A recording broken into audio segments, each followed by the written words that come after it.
Augusta. WJBF Sports presents Game 9 Live every Friday night at 7:30. Now streaming live on WJBF 6 Plus. Download the 6 Plus app and catch Game 9 Live every Friday night at 7:30. Streaming on WJBF 6 Plus. Get the latest video in one click at WJBF.com. Looking for something tasty? The under $3 McValue menu was made for you. Whatever you're craving, however you crave it, McD comes through. Start your day with any of these breakfast favorites. Ba-da-ba-ba-ba. The live 5-6 weather team is coverage you can count on.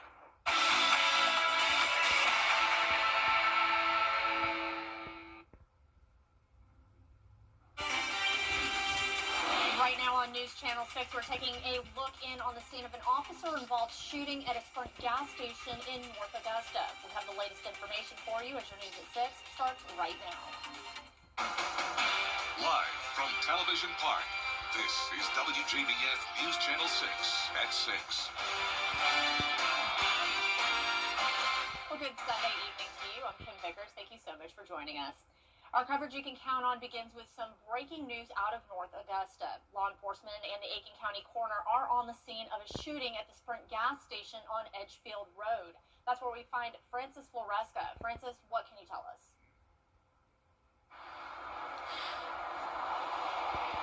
There has been a large law enforcement presence here at the gas station where they have been for several hours. According to the North Augusta Public Safety, when they arrived, there were two people who reportedly had been shot inside of the station, and there are no words on their conditions yet. Officers did, however, encounter the suspect in the parking lot where more shots reportedly were fired. Now the suspect has been taken to the hospital for injuries. And now the officers have no other confirmation, but the officers, there were none of them injured. All right, Francis, thank you so much. Coverage you can count on continues with two people shot outside a bar in Augusta last night. It happened around 11 p.m. at the Finish Line Cafe on Wrightsboro Road. Richmond and Columbia County deputies responded to reports of a fight and gunfire. One victim was driven to the hospital. The other stayed on the scene where a deputy used a tourniquet to save their life. Both are now in custody. And new details in Allendale. A man wanted for assaulting an officer is still on the run. We know now that it started during a traffic stop. Carlton Lamont Priester refused commands, locked his keys in the car, and walked away. He then assaulted a female officer and fled. He was last seen October 21st on Oakland Drive, and he faces assault on law enforcement and resisting arrest charges.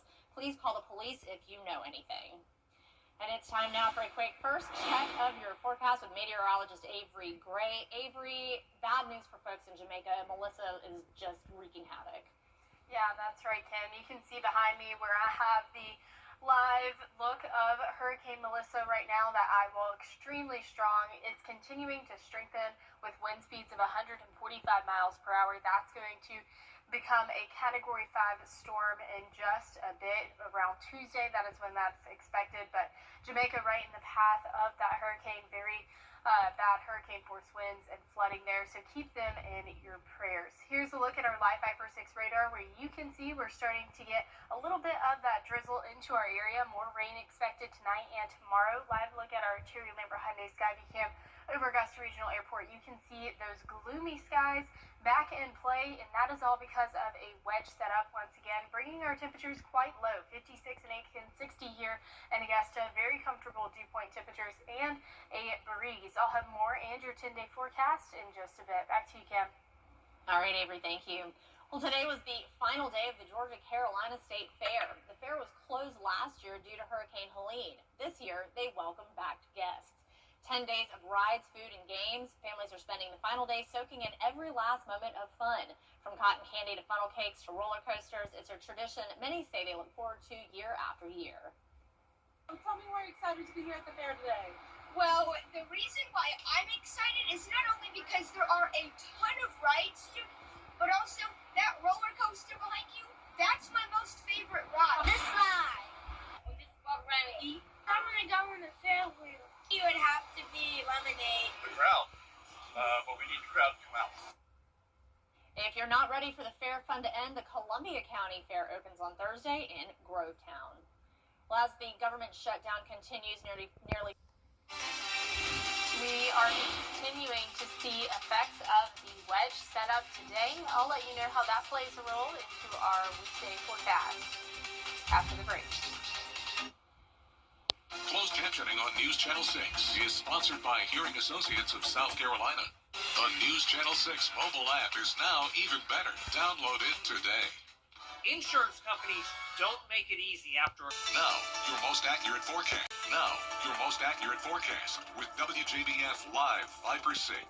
Here is another look at Hurricane Melissa, where it is currently a Category 4 storm, still strengthening, still intensifying, expected to become a Category 5 storm by Tuesday. So here's a look at that updated cone. You can see that it's expected to be a Category 5 storm right before that eye wall hits Jamaica. You can see Jamaica right there in the middle of that forecast cone. Overall, not very good for our friends out in Jamaica. It's going to be very devastating hurricane force winds, as well as tons of flooding and catastrophic flooding at that. This storm is moving extremely slow, and so it's going to dump a ton of rain on them over the next few days. It is expected to be Category 3 as it hits southern Hispaniola and continuing to move into the Atlantic. So here's a look at our Terry Lambert Hyundai Skyview Cam over downtown Aiken, where you can see plenty of gloomy skies. And that's just going to continue this week over the next couple of days as we have a wedge in effect. So here we are seeing temperatures in Augusta, 60 degrees, a breeze coming in around 8 miles per hour, making it feel much cooler than it actually is, and especially with that light drizzle that we've had over the past couple of hours as well, that is also allowing us to feel much cooler. So here's a look at satellite and radar. You can see high pressure in our northeast. That is bringing us that wedge and also some light breeze as well. Low pressure system towards our southeast. That's going to continue to build towards our area, bringing us more rain chances. Temperatures across the CSRA in those upper 50s to low 60s across the board, and that's going to be the case as we head throughout this week. Peak wind gust is we're expecting 24 miles per hour on Monday, 25 by Tuesday, 28 by Thursday. That's all because of that wedge system in effect, bringing down that northeast breeze. 90% chance for rain tomorrow, and then we're going to decrease as we head throughout the week. Friday, though, we're expecting to be clear and back to sunshine. So here's a look at that futurecast. As you can see, it is going to probably dry up around 11 o'clock tonight, but we are going to see some more rainfall build into our area by Monday at 3 a.m., bringing us widespread rain Monday by 7 a.m., and then Monday 10 a.m. starting to see that die out. Now, the rest of the day tomorrow, we're going to see isolated storms, and that is going to continue to bring heavier pockets of rain to our viewing area. Here's a look at our potential rainfall, where you can see everywhere getting around an inch of rain. That's very beneficial as we are in a moderate to severe drought across the CSRA. Low temperatures continuing to decrease to 38 by Saturday, and as you're headed out the door tomorrow, a beautiful day, but a rainy day and quite cool as well. Overnight lows are 52 degrees in Augusta, high tomorrow 59. And here is a look at that 10-day forecast, where you can see we're expecting quite a bit of rain this week as that wedge is in effect. But Friday, we're drying up and we're cooling down. And so it'll be a very good day to go trick-or-treating. Definitely good news. All right, Avery, thank you. Well, coming up a week after the brazen heist of the world's most visited museum, arrests have been made. We'll tell you what authorities are saying when we come back. Weather headlines on News Channel 6, brought to you by Southpaw Roofing. Get clear, accurate stories that don't waste your time at WJBF.com. Pull up a chair and get... Great forecast ahead this week, especially for Halloween. We're going to be pretty gloomy and overall just dark, rainy over the next couple of days. We'll start to see that rain die out by Thursday. Plenty of clear skies on Friday with a high of 64 just in time for Halloween. So it's not going to be a terribly hot Halloween. There have been many years where Halloween has been extremely hot and not enjoyable. So. Thinking of parents, I'm a parent who've had young kids out there. You're definitely going to want those things to keep them warm. Yeah. Well, that is our report for now. Thank you so much for joining us. We'll be back again tonight at 11. Have a great night.